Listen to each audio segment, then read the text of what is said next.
Cara mengurangi suara berisik dari yang seperti ini menjadi seperti ini. Let's go.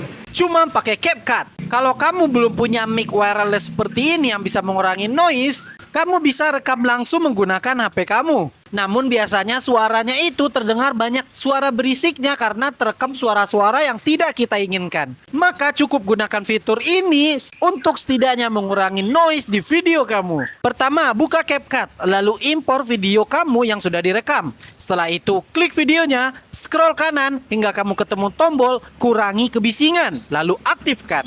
Kalau ini membantu, like dan follow untuk tips konten kreator produktif lainnya.